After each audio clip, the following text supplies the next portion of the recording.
A renowned sociologist has stood by a theory going back to the 80s, an idea that as people, we need three spaces in life. Home, work, and then a third place where you spend time with like-minded people. There are low barriers to entry.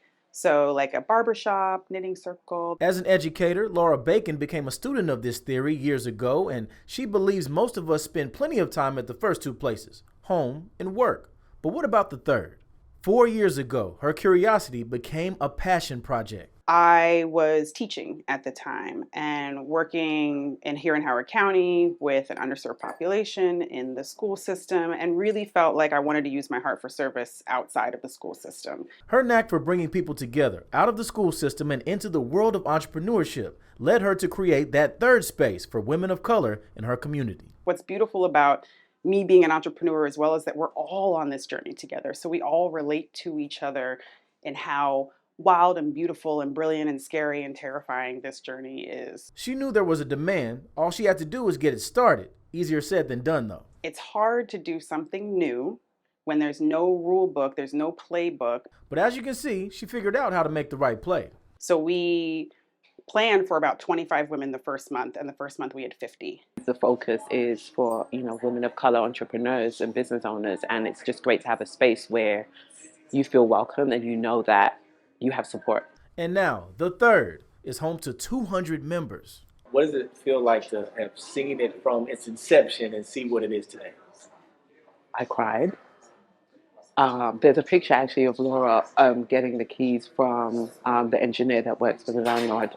I'm most proud of the look on people's faces when they come into the space or when they talk about their membership, and how they don't feel alone anymore in the work that they're doing or this brand new scary thing that they're trying. So officially, it's a co-working space. Unofficially, the word that everybody uses is it's a vibe. It's a vibe. I feel like the space itself really speaks for itself. It's a vibe. Everybody loves it. I'm starting to think it's not so unofficial. 3 out of 3 people said it's a vibe. Because it is.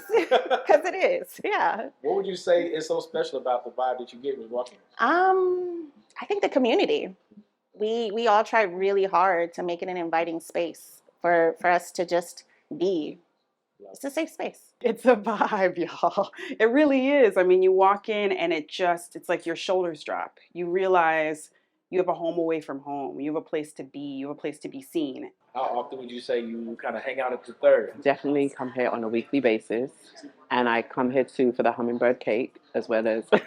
Wait, I need to know more about this. True story. The hummingbird cake, Chef Jamila does her thing. Hummingbird what?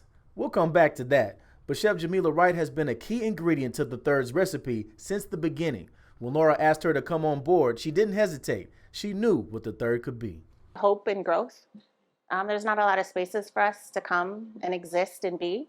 And this place is that. We are not only providing these resources, this hub for women of color entrepreneurs, but we're also using our position and our influence to make sure that we're letting other stakeholders in the county know now's the time. We need to be making sure that everyone in this community is served. And to do that, this nonprofit needs support.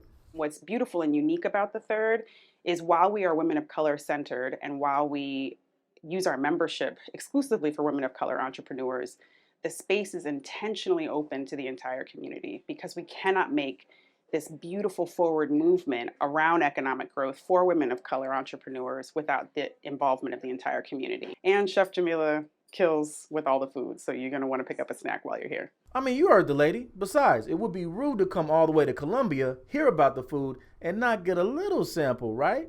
I'm going to just take this off your hands. just so I can do more investigating. I got you. Make sure it's safe for other people to try. I got you. All right, guys, thanks for watching WMAR2 News on YouTube. If you enjoyed that story, why not hit that circle and subscribe? We post stories directly from our newscast right here every single day, and you can watch anytime you want.